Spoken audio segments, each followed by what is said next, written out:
with that little bit there, and it's a little bit. Yeah. Yeah. I reckon the suspension's pretty good. Yeah. Because that stayed exactly where it was. Didn't move it. Yeah. it really works. It really That's works. not bad. I'm Andrew St Pierre White. Join me as I share my passion for building four-wheel drive trucks and travelling to the remotest parts of the world. Today's a big day. First off-road trip for the Range Rover, first off-road trip for the Troop Carrier. Driving together, Rob is driving the Troop Carrier. We're off to the dunes of Lancelin to give them a tryout. I want to try out the Range Rover to see if it overheats in heavy sand conditions. Quite a warm day today, about 29 Celsius. I want to see how the tires do because I've got another issue with those alloy rims. And I didn't pay very much for them. They are incredibly light. I mean, really light. I need to make the studs, the wheel studs longer if I'm to fit them. I don't want to do that, so I might not be able to use them. So I'm going to drive them at low pressures with the tubes in, see what happens, see how hot they get, and take it for a drive and see how she feels. And likewise with the Troop Carrier. Because this is the first time taking the new Troop Carrier off-road and properly camping in it. But today, though, it's the competence of the Range Rover for the big trip that is on test. So I let the tyres down to 18 psi on the Range Rover. I've got the tube tyres, of course, so when these tyres are running at low pressures, there's a great deal of friction inside the tyre, so I'm going to be checking frequently to see how hot they get. We have the sand dunes and beach driving ahead. This tyre pressure test for me is critical. I selected 18 psi because that would be the pressure set for the mixed terrain of the Canning stock route. I need to know if at that pressure the vehicle will handle soft sand with tubes fitted and that the tyres would safely stay on the rim during hard cornering in thick sand. I could let them down to a more appropriate lower pressure, but that would defeat the object of this test. Yeah, we can't get through here on high tide. We have to go back that way and see if we can find another beach access. Okay, that's... Good job, Hannah. Thank you, Cam. I tried my best and I found the beach access. It's just not drivable. Right. You had one job. It's very silly. I got it 50% right. Please don't let me drown. Please don't let me drown. Give me all of your lies, 'cause you're my demon in disguise. I learned to love the cage you keep me in, but the walls keep closing in. And I don't wanna die. But your poison feels so right. But you are also in your head for me. A perfect storm, a beautiful catastrophe.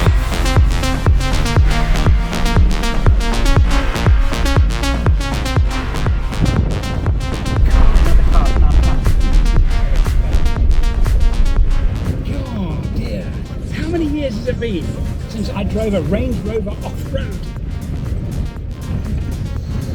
Not exactly off-road, well it is off-road, it's a beach, but it's very hard.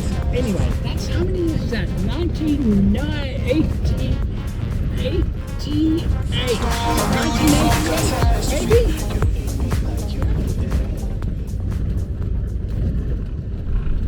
Man, look at the talent around here. I was waiting for somebody to comment on the local talent. Okay, enough time wasted mucking about. Let's go and find some dunes. Okay, we're going to have some fun. We're in low third.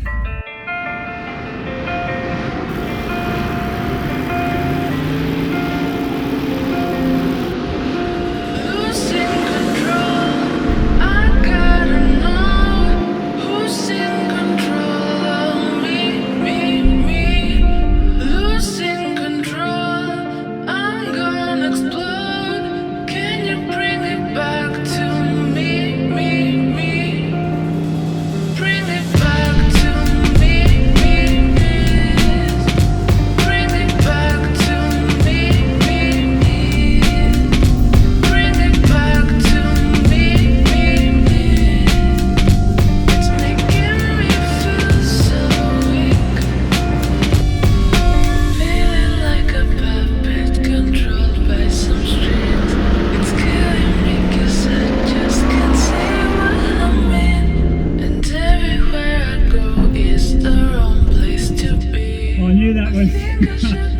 As I turned, I realised no, that was... I think we put one on that tyre and one on the front tyre on the other side. I want to know why I don't do this more. Man, it's good fun. Definitely not going to... I assure you, that is not going to work. Let's test it. That will spin, and that will spin, and I'll go nowhere. Okay. I promise. So we have to put it on the two... You must put on both wheels. Yep, front. Because I have no axle lockers. Oh, okay. So we decide which axle has the best chance. And actually, to be honest with you, I actually think it might be the back axle. Because... Andrew, you're very good with the shovel. Snow shovel. Make the best sand shovels. Here we go. We're going to try and get out. Okay. Take your bets. I can't start off in low third, and low second is too low to keep going.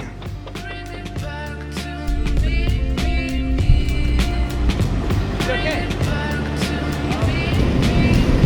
Yeah, let me do it. No, I'm good at it. This is the wheel that's doing the most work. This one here.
The deep stuff.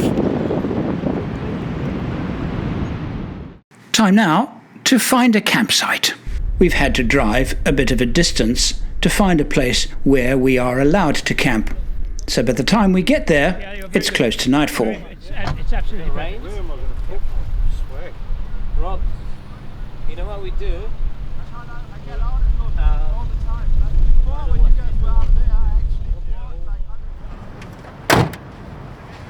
I have enjoyed driving the Range Rover enormously today. It's been just such nostalgic, but also the fact that it actually runs really, really well. And it did. I don't remember. I did a bit of Dune driving with my Range Rover, but not a hell of a lot. And I probably did as much today as I probably did in the 8 years or so that I owned it. It was mostly bush travel and some really tough off-road events as well, in competitions, well, club competitions, nothing serious, but it did really, really well. It's light, it's got, you know, the suspension is marvellously supple, and it was just so much fun. The great news is that the tyres didn't even get warm, and that was a big test for me to see if the tyres were going to, you know, get very, very hot. Driving it hard at soft pressures, nothing, which is really good news and a little bit surprising. Soon after we had enjoyed the meal Sean had prepared out of the back of his FJ, we saw somebody driving around with very bright light bars, which gave us an idea. Okay, what is your idea, Heiner? I pulled on the awning now just so we can point the lights that way, because this is such a wide area here to turn them on. I'm just expecting it to be light. What lights? The laser lamp lights, the new Sentinels, and the linear 36 light bar, and we compare it to the new Hella Black Magic light bar. Yeah, because this is perfect for it. It's just wide open. I don't think we get that too often. Well, if you think the Range Rover is not going to be part of this little experiment, you're wrong. Okay, so we're now going to position this old girl pointing out there into the middle of nowhere so that we can try the lights. We're going to do a comparison between yesteryear's lights and modern day. Okay, Range Rover on.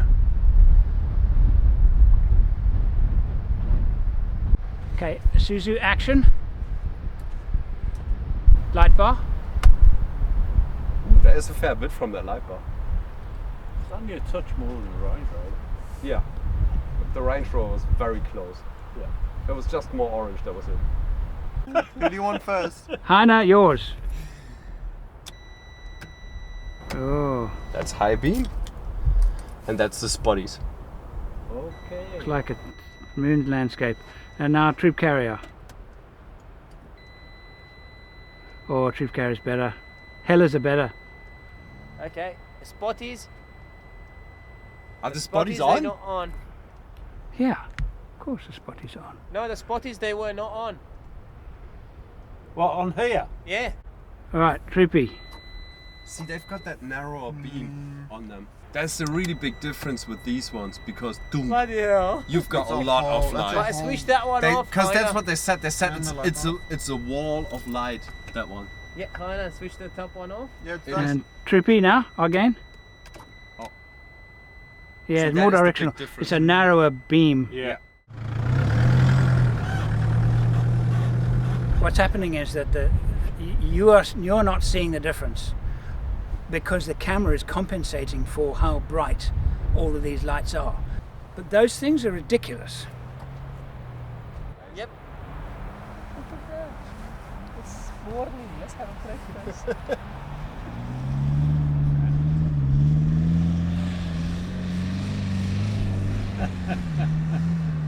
Oh God.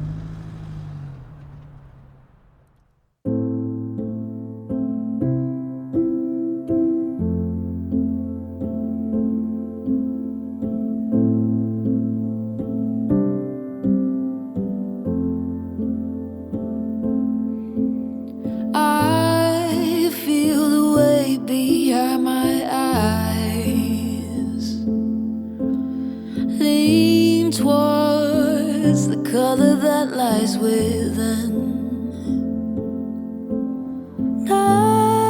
Nothing between you and I. Time to give the Troopy a run. First time taking it off road. I've given the Range Rover keys to Rob, so he'll be playing with that during the day. Hey Rob, what you reckon? Loving it. Already loving it. I've done about 10 yards and I'm like, yeah. There was a silence deep inside,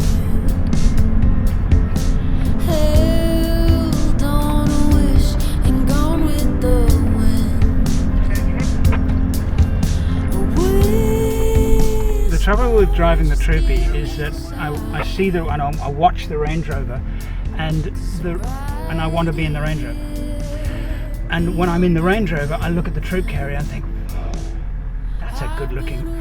I think I want to drive in the Troopy. And of course, this is a lot more comfortable than that. That's very hot and is a lot of hard work. And that's what makes it so much fun. And this is by no means luxurious. But even compared to the Range Rover, this is a limousine. A Maybach. But man, it looks good. I can't...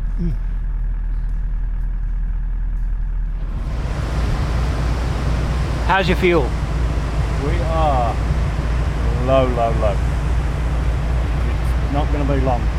So there's a chance that we're going to run out as I'm in one of the nasty bits. in the nasty bit. Right in the nasty bit. Yeah. Because it wouldn't be here.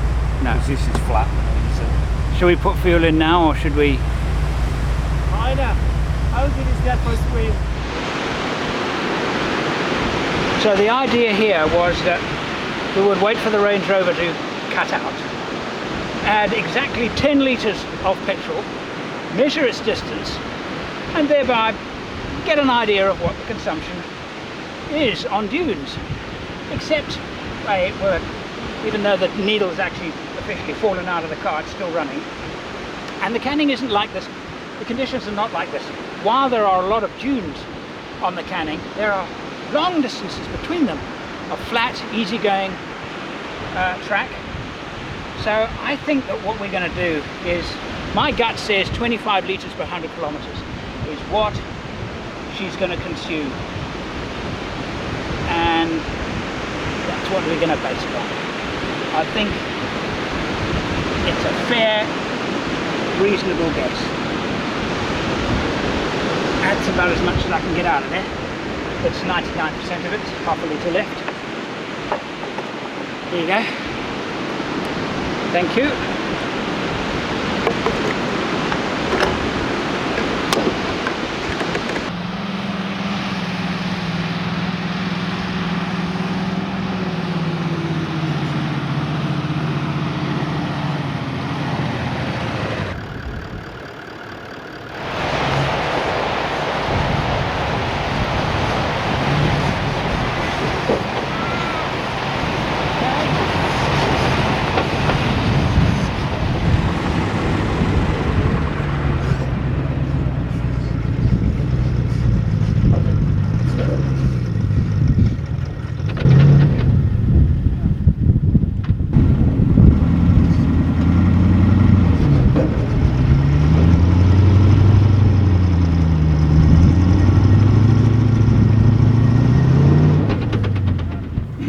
Okay, come back. On the easy bit here, give it a good welly full. Where it's flat and you can get speed up, give it a good welly full, and then